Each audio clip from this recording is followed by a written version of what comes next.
تھا یہ تیرا ہے یہ تیرا ہی رہے گا تیرا تھا یہ تیرا ہے یہ تیرا ہی رہے گا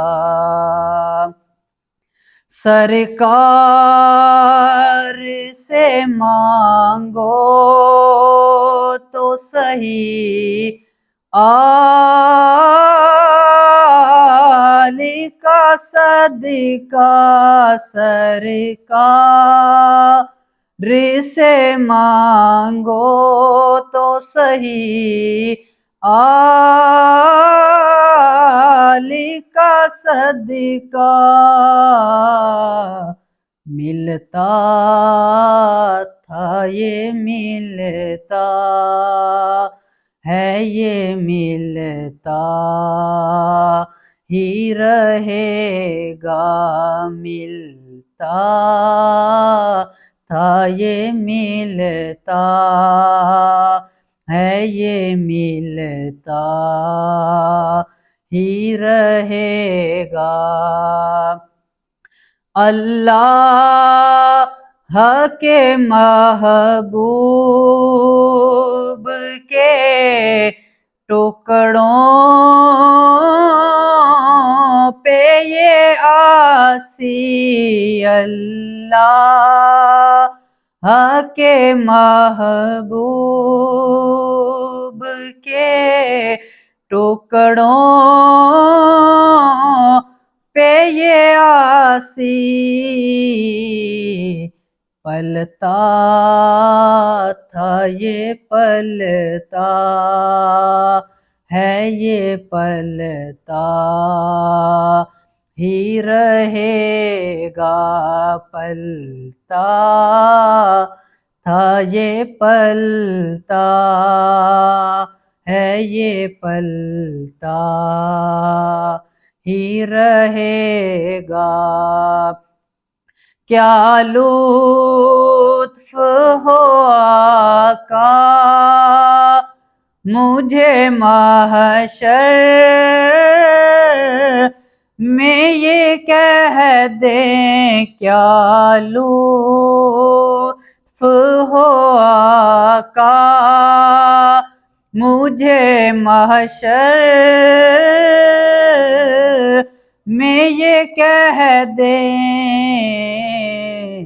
میرا تھا یہ میرا ہے یہ میرا ہی رہے گا میرا تھا یہ میرا ہے یہ میرا ہی رہے گا یہ دل تیری یادوں سے مہکتا ہی رہے گا بسم اللہ الرحمن الرحیم والصلاة والسلام علیکہ یا سیدی یا رسول اللہ وعلی آلکہ واصحابکہ یا سیدی یا نبی اللہ معزز و محترم سامعین و ناظرین پروگرام ضیاء سحر کے ساتھ حاضر خدمت ہوں اور آج کے اس مختصر درس بعد میں آپ احباب کے سامنے صفائی اور نظافت کے حوالے سے چند معروضات پیش کی جائیں گی صفائی انسان کی زندگی کا نہایت اہم حصہ ہے اور یہ نہ صرف ہماری ظاہری شخصیت کو نکھارتی ہے بلکہ ہماری صحت اور معاشرتی زندگی پر بھی مثبت اثر ڈالتی ہے صاف ستھرا ماحول انسان کو بیماریوں سے محفوظ رکھتا ہے اور ذہنی سکون فراہم کرتا ہے اس اعتبار سے صفائی کو ہم دو حصوں میں تقسیم کر سکتے ہیں ایک انسان کی اپنی ذاتی صفائی ستھرائی ہے اور ایک ماحول کی اور معاشرے اور گلی محلوں کی صفائی ہے اگر ذاتی صفائی کو دیکھا جائے تو ذاتی صفائی انسان کی شخصیت کا پہلا تعارف ہوتی ہے۔ صاف ستھرا جسم، اجلے لباس نہ صرف بیماریوں سے حفاظت کا حصار بنتے ہیں بلکہ انسان کے وقار اور اعتماد کو بھی جلا بخشتے ہیں۔ جب انسان خود کو پاکیزہ محسوس کرتا ہے تو اس کے لہجے میں اعتماد، چال میں سنجیدگی اور انداز میں ایک خوشگوار تاثیر پیدا ہوتی چلی جاتی ہے۔ گویا صفائی محض ظاہری اہتمام نہیں بلکہ باطنی اطمینان کا بھی آئینہ ہوتی ہے۔ اس کے برعکس میلا جسم اور گندے لباس انسان کی شخصیت کو دھندلا کر دیتے ہیں۔ لوگ ایسے افراد سے دوری اختیار کرتے ہیں، نگاہوں میں پسندیدگی جھلکتی ہے اور دلوں میں کراہت جنم لیتی ہے، اور اس کا نتیجہ یہ نکلتا ہے کہ خود اس شخص کے اندر بھی احساس کمتری اور بے اعتمادی گھر کر لیتی ہے۔ یوں غفلت نظافت صرف ظاہری نقصان نہیں پہنچاتی بلکہ دل و دماغ کے اوپر بھی منفی اثرات مرتب کرتی ہے۔ سامعین محترم، اللہ کریم نے قرآن حکیم میں جہاں بندہ مومن کی صفات ذکر فرمائی ہیں تو وہیں پہ ان صفات کو بھی صراحتاً بیان کیا گیا۔ فرمایا کہ اللہ تعالیٰ پاکیزہ طبع بندوں کو بڑا محبوب رکھتا ہے، اور ارشاد فرما ان اللہ یحب التوابین ویحب المتطہرین، فرمایا بے شک اللہ دوست رکھتا ہے اور پسند کرتا ہے ایسے بندوں کو جو بہت زیادہ توبہ کرنے والے ہیں، اور ایسے بندوں کو بھی پسند کرتا ہے جو صفائی ستھرائی کا اہتمام کرنے والے ہیں۔ یعنی اللہ کی بارگاہ میں پسندیدہ ہے وہ شخص کہ جو توبہ بھی کرتا ہے اور ہمیشہ صاف ستھرا رہتا ہے۔ اب یہاں پر صرف طہارت قلب ہی مراد نہیں بلکہ لباس، جسم، گھر اور ماحول کی طہارت بھی اس میں شامل ہے، کیونکہ اگر ارد گرد کا ماحول پاکیزہ نہ ہو تو انسان خود بھی طہارت و نظافت قائم نہیں رکھ سکتا۔ اس لیے یہ بھی لازم ہے کہ اپنا گھر، معاشرہ صاف ستھرا ہو، گزرگاہیں چلنے کے قابل کشادہ اور پاکیزہ ہونی چاہیے۔ صفائی ستھرائی کے حوالے سے یہ اسلامی طرز حیات کا لازمی اور سر فہرست تقاضا ہے۔ ایک اور مقام پر اللہ رب العزت نے ارشاد فرمایا یا بنی آدم خذوا زینتکم عند کل مسجد، فرمایا اے ابن آدم جب بھی کوئی مسجد کی طرف آنا ہو تو صاف ستھرا اور اچھے طریقے سے اپنا پاکیزہ لباس پہنا کرو۔ یعنی اس آیت مبارکہ میں زیب و زینت اختیار کرنے کی اور اچھا لباس پہننے کی بندہ مومن کو تلقین کی جا رہی ہے۔ محترم سامعین، اسلام میں جمعۃ المبارک کا دن بھی بڑی خصوصی اہمیت کا حامل ہے، اس لیے نماز جمعہ کے لیے غسل کرنے، تیل لگانے، خوشبو لگانے کا بھی خصوصی طور پر اس کی ترغیب دلائی گئی ہے، اور ایک مقام پہ تو ارشاد فرمایا اذا جاء احدکم الجمعہ فلیغتسل، کہ جب تم میں سے کوئی نماز جمعہ پڑھنے کے لیے آئے تو اسے چاہیے کہ وہ اچھے طریقے سے غسل کر لے، صفائی ستھرائی اور نظافت کا اہتمام کرے۔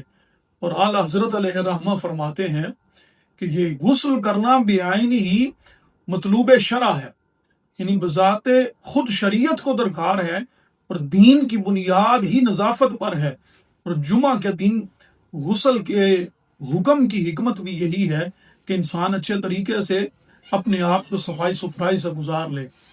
اور ایک حدیث مبارکہ میں بالخصوص منہ کی صفائی کی تاکید کرتے ہوئے ارشاد فرمایا گیا السواک مطہرۃ للفم مردات للرب، فرمایا مسواک منہ کو پاک کرنے کا ذریعہ ہے، منہ کی صفائی اور پاکی کا ذریعہ ہے، اور اسی مسواک کے ذریعے بندہ مومن کو اللہ رب العزت کی رضا بھی حاصل ہوتی ہے، یعنی مسواک رضا الہی کے حصول کا بھی سبب ہے۔ تو سامعین محترم، ہمیں بھی چاہیے کہ صفائی کی ان صورتوں کا خیال رکھنے کی کوشش کرے۔ اسی طرح خوشبو کا استعمال بھی ایک نظافت کی علامت ہے۔ بعض افراد ظاہری حسن کے اعتبار سے تو بڑے حسین و جمیل ہوتے ہیں لیکن صفائی کے اعتبار سے بڑے عاری ہوتے ہیں۔ میلا کچیلا اور بوسیدہ لباس عاجزی و سادگی کی علامت تصور کرتے ہیں، حالانکہ سادگی قطعاً ایسا مفہوم نہیں رکھتی کہ آپ پاکیزہ اور صاف لباس نہ پہنیں، دانتوں کی صفائی کا خیال نہ رکھیں، بلکہ سادگی تو یہ ہے کہ آپ کو جو کپڑا میسر آئے وہ پہنا جائے، چاہے سستا ہو لیکن اس قدر صاف ستھرا ہو، اجلا ہو کہ قریب بیٹھے ہوئے افراد کو بھی نفاست و نظافت کا حسن نظر آنا چاہیے. اور یہ درس پاک جو ہے ہمیں حضور نبی رحمت صلی اللہ علیہ وسلم کی سیرت مبارکہ سے بھی ملتا ہے. ایک صحابی حضور نبی رحمت صلی اللہ علیہ وسلم کی بارگاہ میں حاضر ہوئے تو انہوں نے اپنا پرانا سا لباس پہنا ہوا تھا کہ جس میں پیوند لگے ہوئے تھے. تو جب حضور نبی رحمت صلی اللہ علیہ وسلم نے دیکھا تو آپ نے پوچھا کہ کیا تمہارے پاس کوئی مال موجود ہے؟ تو انہوں نے عرض کیا جی ہاں یا رسول اللہ. پھر حضور نے پوچھا کہ کون سا مال تیرے پاس موجود ہے؟ تو عرض کیا گیا یا رسول اللہ اونٹ بھی ہیں، غلام اور گھوڑے بھی ہیں، اور بکریوں کا مال بھی موجود ہے. تو حضور نبی رحمت صلی اللہ علیہ وسلم نے ایک ایسا جملہ ارشاد فرمایا کہ جو قیامت تک آنے والے مسلمانوں کے لیے سند کی حیثیت رکھتا ہے. فرمایا اذا اتاک اللہ مالا فلیرى علیک اثر نعمت اللہ وکرامتہ. فرمایا جب اللہ تجھ پہ اپنا فضل و احسان کرے، کوئی نعمت تمہیں عطا کرے، تو فرمایا تو پھر اس نعمت کا اثر تیرے وجود پہ نظر آنا چاہیے، لباس کے اندر اس نعمت کا اثر نظر آنا چاہیے. لیکن سامعین محترم، کچھ لوگ ایسے بھی ہیں کہ جو عمدہ رجلا لباس پہنتے ہیں، صفائی کا خیال بھی رکھتے ہیں، لیکن موجودہ دور میں یہ بھی ایک عجیب سی روش پروان چڑھ رہی ہے کہ اگر کوئی شخص طہارت و نظافت کا اہتمام کرتے ہوئے صاف ستھرا اور عمدہ لباس زیب تن کر لے تو فوراً اس کے دامن پر تکبر کا لیبل چسپاں کر دیا جاتا ہے. حالانکہ حقیقت اس گمان سے یکسر مختلف ہے کہ صفائی اختیار کرنا، اچھا لباس پہننا، یہ دراصل انسان کی داخلی ترتیب اور باطنی شائستگی کا عکس ہوتا ہے. یہ تکبر نہیں بلکہ ذوق جمال کی علامت ہے.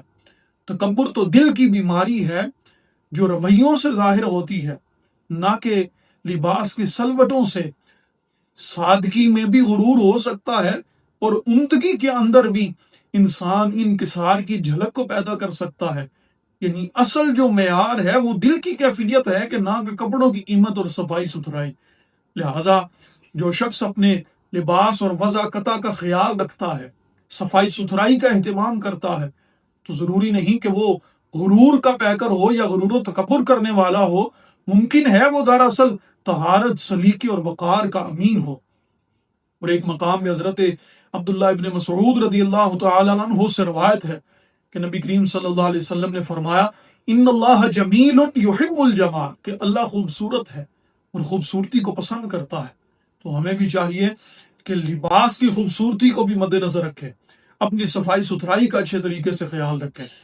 سامعین محترم، یاد رکھیے کہ اسلام نے ہمیں ایسا نظام طہارت دیا ہے کہ اگر اس کی پابندی کی جائے تو انسان کبھی بھی جان لیوا اور موذی بیماریوں میں مبتلا نہیں ہو سکتا.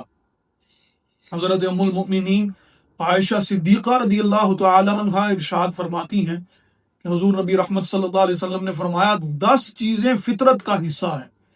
اور وہ کون کون سی ہیں؟ فرمایا قص الشارب وإعفاء اللحية والسواك واستنشاق الماء وقص الأظفار وغسل البراجم ونتف الإبط وحلق العانة وانتقاص الماء.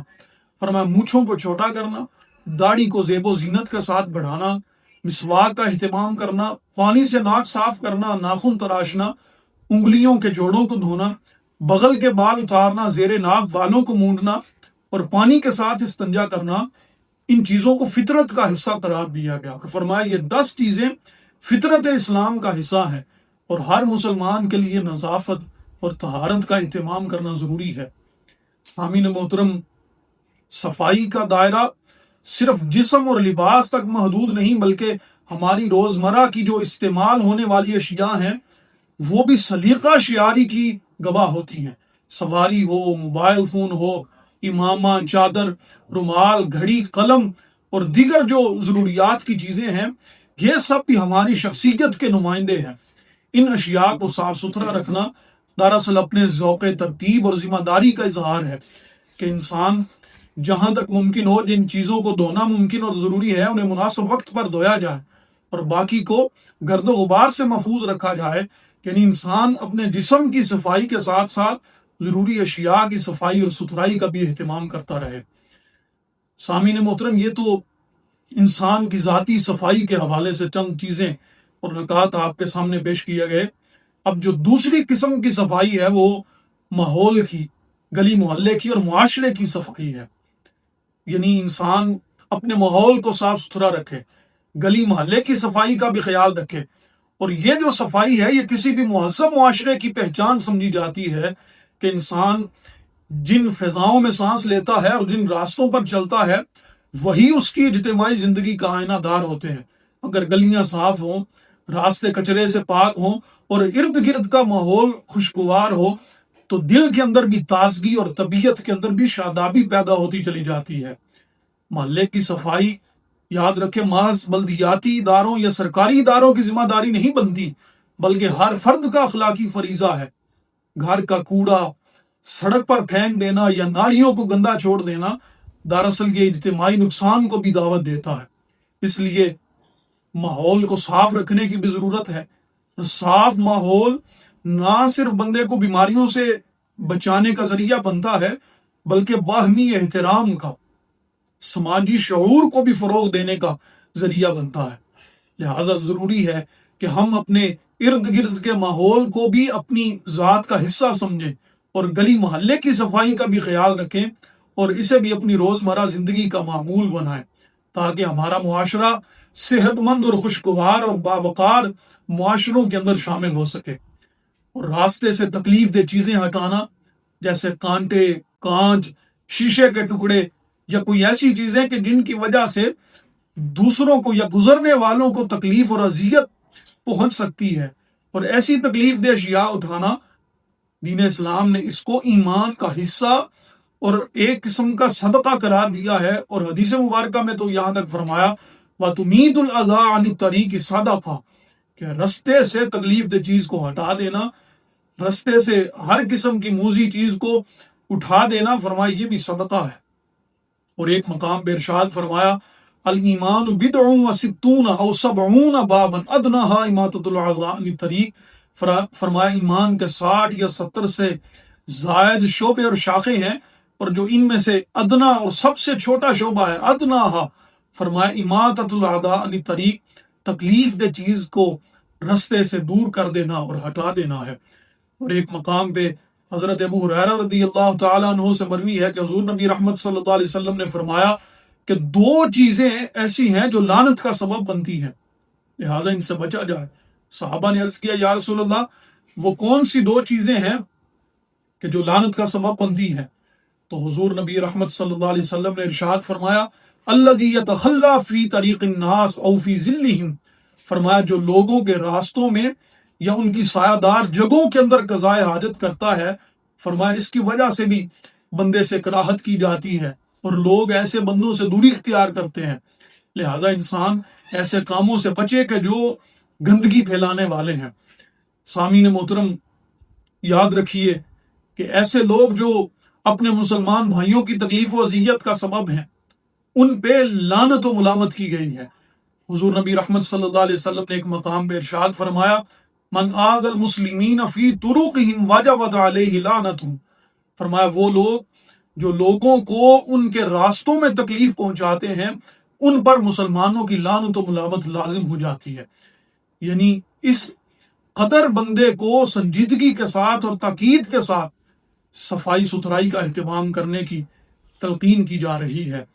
سامعین محترم، اگر سنجیدگی سے غور کیا جائے تو یہ حقیقت آشکار ہوتی ہے کہ راستوں کی صفائی سے غفلت محض ظاہری بے ترتیبی نہیں بلکہ یہ معاشرتی بے اعتدالیوں کی جڑ بن جاتی ہے۔ گلی کوچوں میں پھیلی گندگی اور راستوں پر پڑے کوڑے کے ڈھیر صرف آنکھوں کو ناگوار نہیں گزرتے بلکہ یہ پورے سماج کی صحت اور سکون کو متاثر کرتے ہیں۔ انفرادی زندگی ہو یا اجتماعی نظام ہو، ہر سطح پر اس صفائی کا خیال نہ رکھنے کی وجہ سے منفی اثرات نمایاں ہوتے ہیں۔ جسمانی بیماریاں، اعصابی کمزوریاں، ذہنی تناؤ اور بے سبب تھکن اور طبیعت کی پائی مردگی، یہ سب اسی آلودہ ماحول کی پیداوار بن سکتے ہیں۔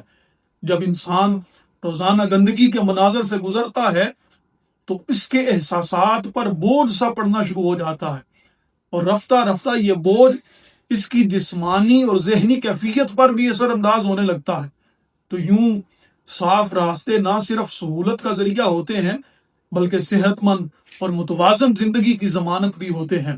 اس لیے ہمیں چاہیے کہ حضور نبی رحمت صلی اللہ علیہ وسلم کی سیرت مطہرہ پر عمل کرتے ہوئے صفائی ستھرائی کو لازم کیا جائے، اور ہمیشہ گندگی پھیلانے والے عناصر سے بندہ دوری اختیار کرے۔ اور حضور نبی رحمت صلی اللہ علیہ وسلم نے اسے ایمان کا حصہ قرار دیا ہے، اور یہ تعلیم اس بات کی دلیل ہے کہ اسلام صرف عبادات تک محدود نہیں ہے بلکہ ایک پاکیزہ اور منظم معاشرے کی تشکیل کا بھی ہمیں درس دیتا ہے۔ لہٰذا ہمیں چاہیے کہ ہم اپنے گلی کوچوں اور راستوں کو بھی صاف ستھرا کریں، اپنی صحت کی حفاظت کریں، اور ایک مہذب اور باوقار معاشرے کی تعمیر کرنے میں اپنا کردار ادا کریں۔ اپنے جسم کی صفائی کا، اپنی ذات کی صفائی ستھرائی کا، اور اپنے معاشرے کی صفائی ستھرائی اور گلے محلے کی صفائی ستھرائی کا خیال رکھے۔ اللہ تعالیٰ کی بارگاہ میں دعا ہے اللہ ہم سب کو عمل خیر کی توفیق عطا فرمائے۔ السلام۔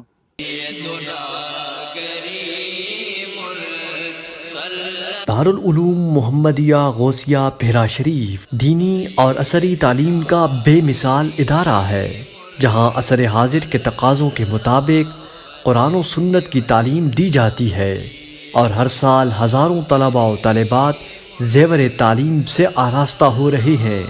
رمضان المبارک کے بابرکت لمحات میں زکوٰۃ و صدقات اور مالی تعاون اس عظیم ادارے تک پہنچا کر اس مشن میں اپنا حصہ ڈالیں۔